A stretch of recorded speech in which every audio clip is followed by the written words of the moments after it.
जय श्री राधे कृष्ण। जय श्री लक्ष्मी नारायण। जय माता एकादशी। नमस्ते, आप सभी का स्वागत है मेरे YouTube channel the beauty of spiritual life में। आप सभी को रमा एकादशी की अनंत शुभकामनाएं। रमा एकादशी व्रत की कथा। धर्मराज श्री युधिष्ठिर कहने लगे कि हे भगवान, कार्तिक माह के कृष्ण पक्ष की एकादशी का क्या नाम है, इसकी विधि क्या है, इसके करने से क्या फल मिलता है, सो आप विस्तार पूर्वक बताइए। भगवान श्री कृष्ण बोले कि कार्तिक माह के कृष्ण पक्ष की एकादशी का नाम रमा है। यह बड़े बड़े पापों का नाश करने वाली है। इसका महात्म्य मैं तुमसे कहता हूँ, ध्यान पूर्वक सुनो। हे राजन, प्राचीन काल में मुचुकुंद नाम का एक राजा था। उसकी इंद्र के साथ मित्रता थी और साथ ही यम, कुबेर, वरुण और विभीषण भी उसके मित्र थे। यह राजा बड़ा धर्मात्मा, विष्णु भक्त और न्याय के साथ राज करता था। उस राजा की एक कन्या थी जिसका नाम चंद्रभागा था। उस कन्या का विवाह चंद्रसेन के पुत्र शोभन के साथ हुआ था। एक समय वह शोभन ससुराल आया। उन्हीं दिनों जल्दी ही पुण्यदायिनी रमा एकादशी भी आने वाली थी। जब व्रत का दिन समीप आ गया तो चंद्रभागा के मन में अत्यंत सोच उत्पन्न हुआ कि मेरे पति अत्यंत दुर्बल है और मेरे पिता की आज्ञा अति कठोर है। दसवीं को राजा ने ढोल बजवाकर सारे राज्य में यह घोषणा करवा दी कि एकादशी को भोजन नहीं करना चाहिए। ढोल की घोषणा सुनते ही शोभन को अत्यंत चिंता हुई और अपनी पत्नी से कहा कि हे प्रिय, अब क्या करना चाहिए? मैं किसी प्रकार भी भूख सहन नहीं कर सकूंगा। ऐसा उपाय बतलाओ कि जिससे मेरे प्राण बच सके, अन्यथा मेरे प्राण अवश्य चले जाएंगे।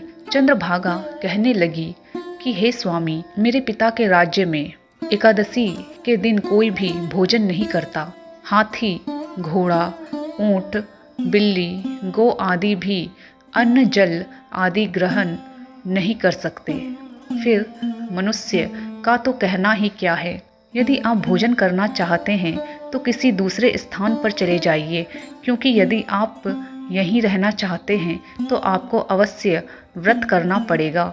ऐसा सुनकर शोभन कहने लगा कि हे प्रिय, मैं अवश्य व्रत करूंगा। जो भाग्य में होगा वह देखा जाएगा। इस प्रकार से विचार कर शोभन ने व्रत रख लिया और वह भूख व प्यास से अत्यंत पीड़ित होने लगा।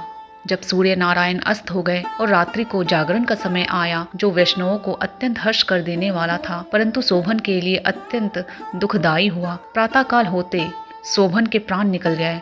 तब राजा ने सुगंधित काष्ठ से उसका दाह संस्कार करवाया, परंतु चंद्रभागा ने अपने पिता की आज्ञा से अपने शरीर को दग्ध नहीं किया और शोभन की अंत्येष्टि क्रिया के बाद अपने पिता के घर में ही रहने लगी।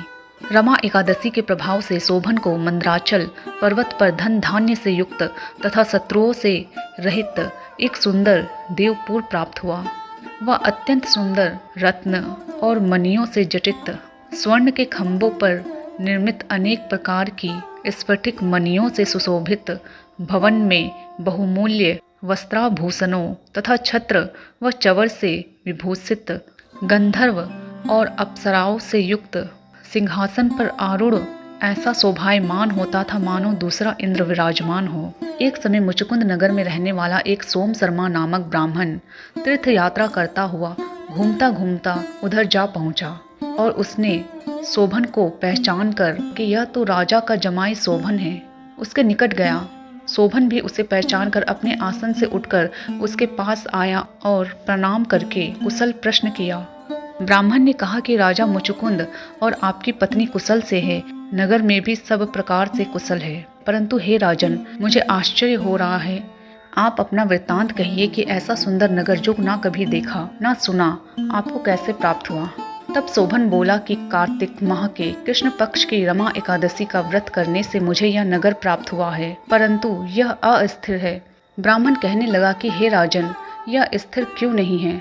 शोभन ने कहा कि मैंने इस व्रत को श्रद्धा रहित होकर किया है, अतः यह सब कुछ अस्थिर है। यदि आप मुचुकुंद की कन्या चंद्रभागा को यह सब वृतांत कहे तो यह स्थिर हो सकता है। ऐसा सुनकर वह श्रेष्ठ ब्राह्मण ने अपने नगर लौटकर चंद्रभागा से सब वृतांत कह सुनाया। ब्राह्मण के वचन सुनकर चंद्रभागा बड़ी प्रसन्नता से ब्राह्मण से कहने लगी कि हे ब्राह्मण, ये सब बातें आपने प्रत्यक्ष देखी है या स्वप्न की बातें कह रहे हैं। ब्राह्मण कहने लगा कि हे पुत्री, मैंने महावन में तुम्हारे पति को प्रत्यक्ष देखा है, साथ ही किसी से विजय न हो ऐसा देवताओं के नगर के समान उनका नगर भी देखा है।